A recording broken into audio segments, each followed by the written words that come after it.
Chapter 10. Rangoon.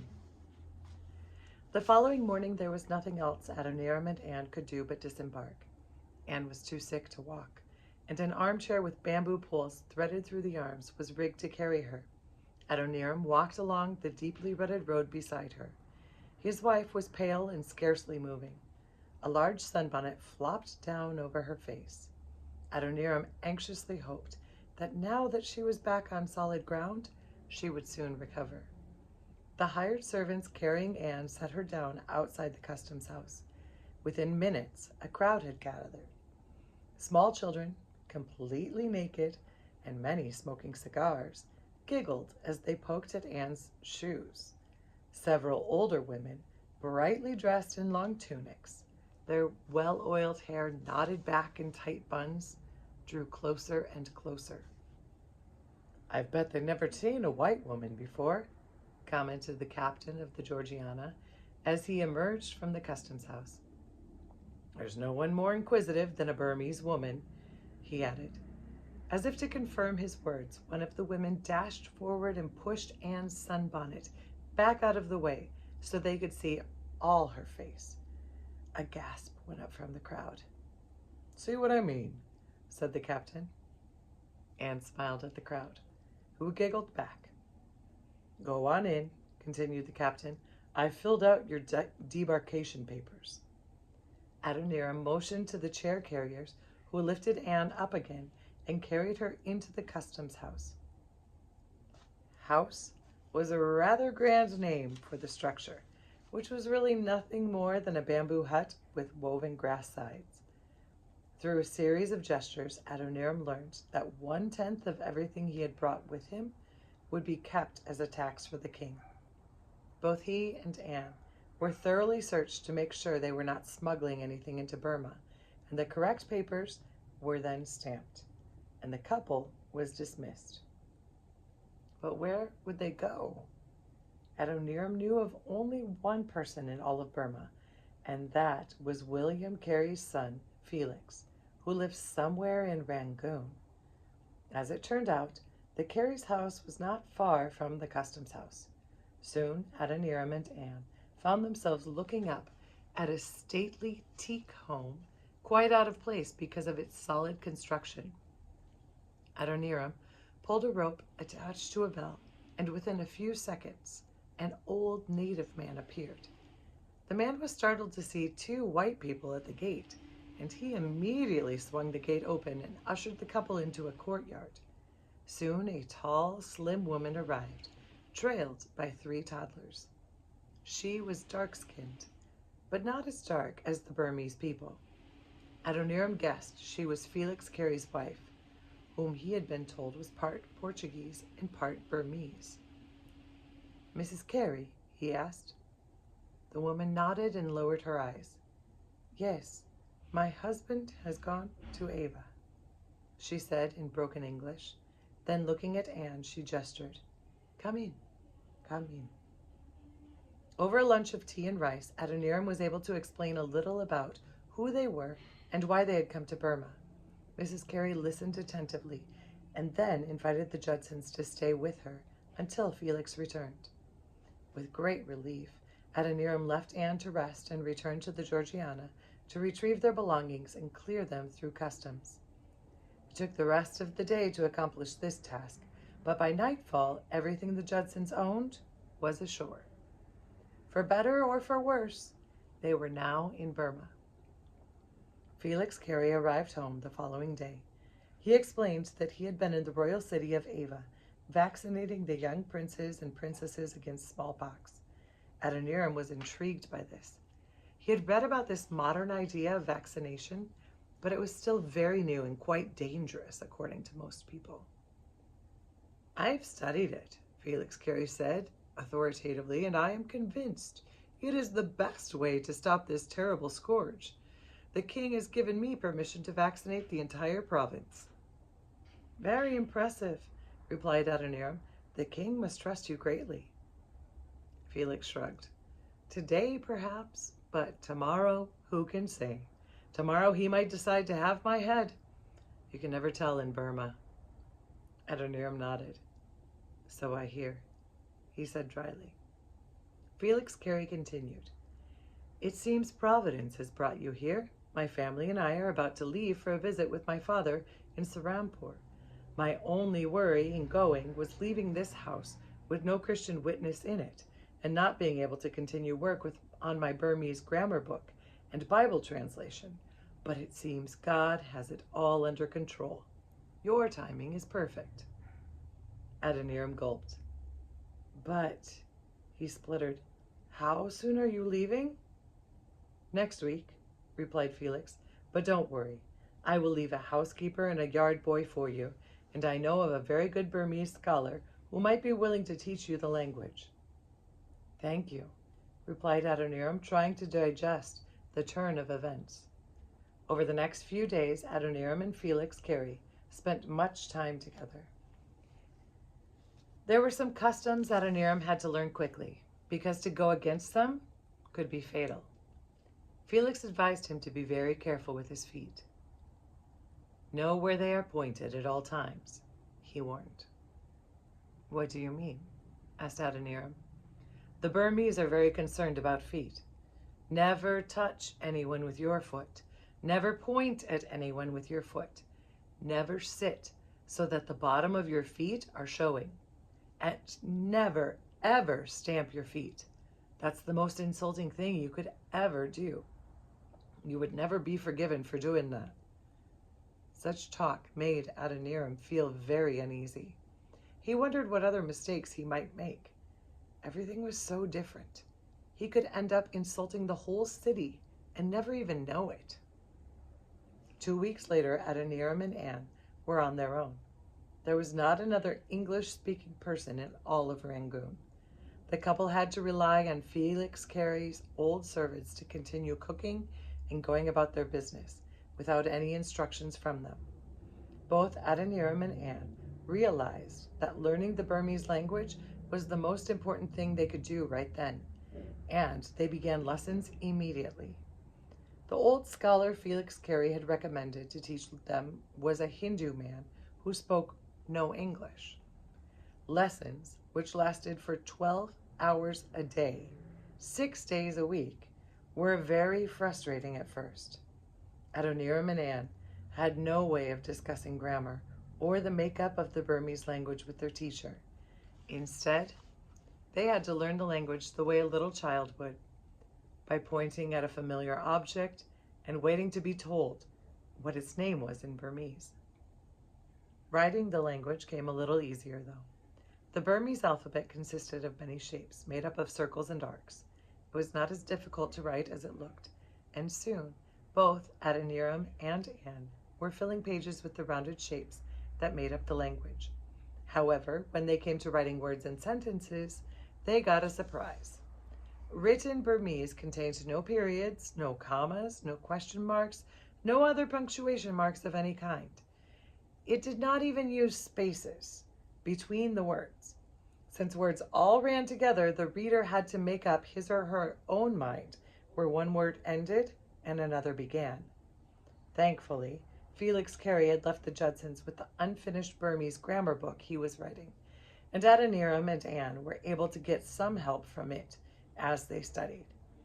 Adoniram loved the challenge of figuring the language out. It reminded him of the puzzle books his father had given him as a child. The days turned into months as Adoniram and Anne struggled on learning Burmese. They were very lonely during this time, and only a handful of Europeans were in Rangoon, and they were either Portuguese or French. The couple longed for the opportunity to begin their missionary work proper, but both of them knew it was impossible without knowing the language. Finally, in October 1813, 3 months after arriving in Burma, Adoniram decided it was time to visit Maya Daman, Viceroy of Rangoon, the ruler in charge of the city.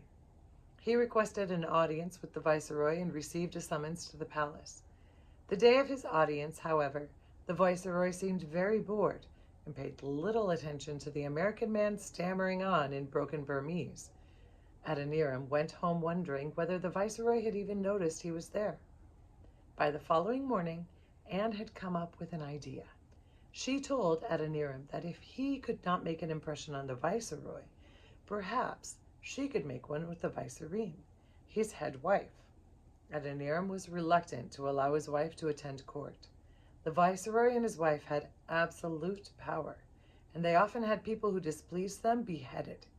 Still, he knew that unless they secured some kind of favor with the authorities, they would not get far with their missionary efforts. So, he agreed to let Anne try. Later that afternoon, Anne went to the viceroy's house, accompanied by a French woman who was a frequent visitor there. Adoniram waited impatiently for her to return, hoping everything went well.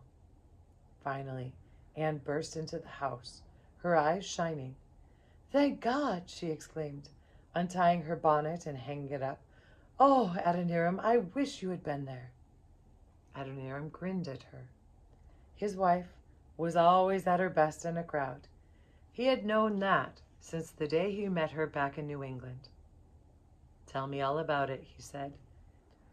"Well," started Anne, sinking into a wicker chair, "we arrived early, and the viceroy was taking a nap, so about 10 of the viceroy's other wives entertained us.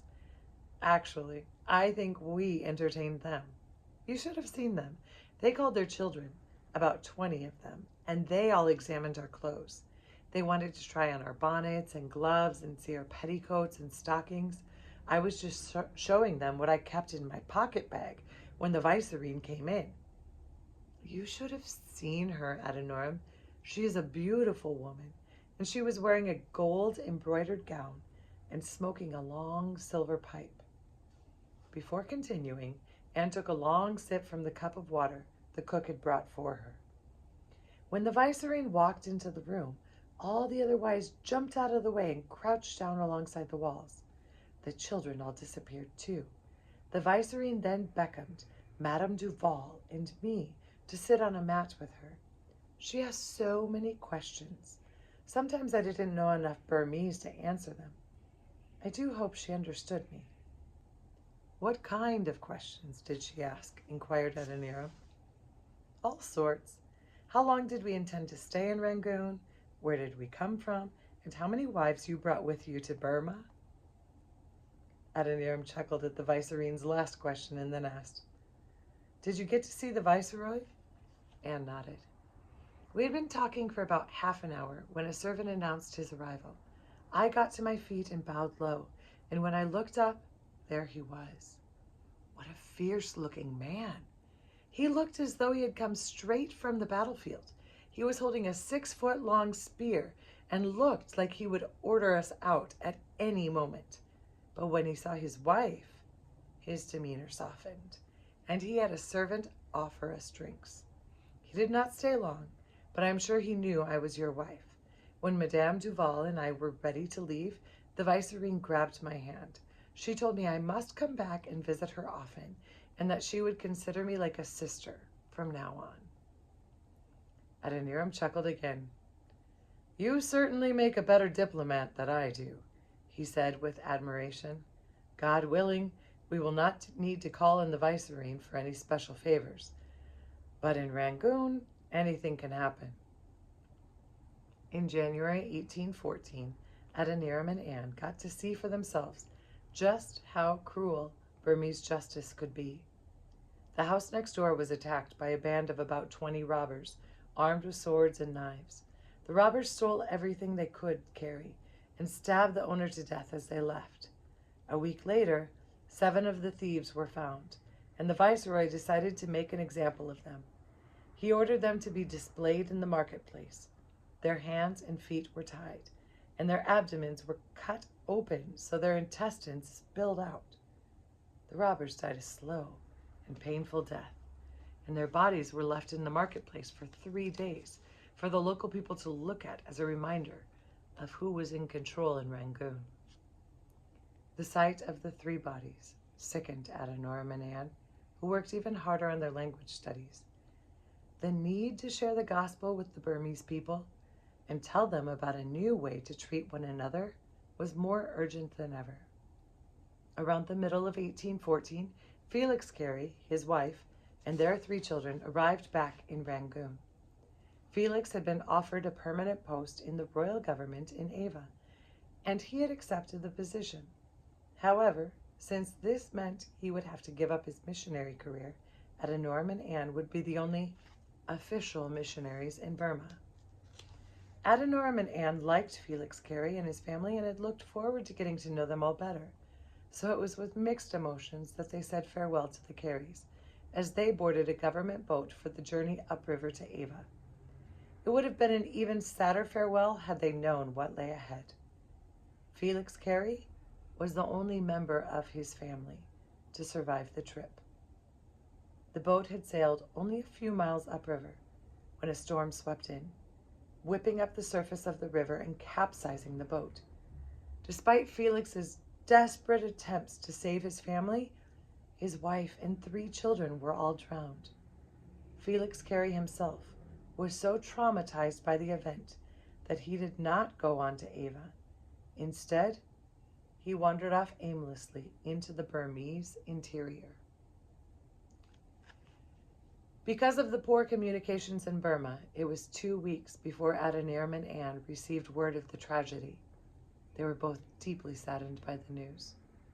Waiting 2 weeks before hearing news of the tragedy was nothing, though compared to the length of time Adoniram and Anne had to wait for mail from the United States to arrive. It was 3 years and 7 months after they sailed from Massachusetts before they got their first letter from America. The letter contained good news. Luther Rice had stayed true to his word. He had traveled up and down the east coast of the United States, stirring up interest in the establishment of a Baptist missionary society.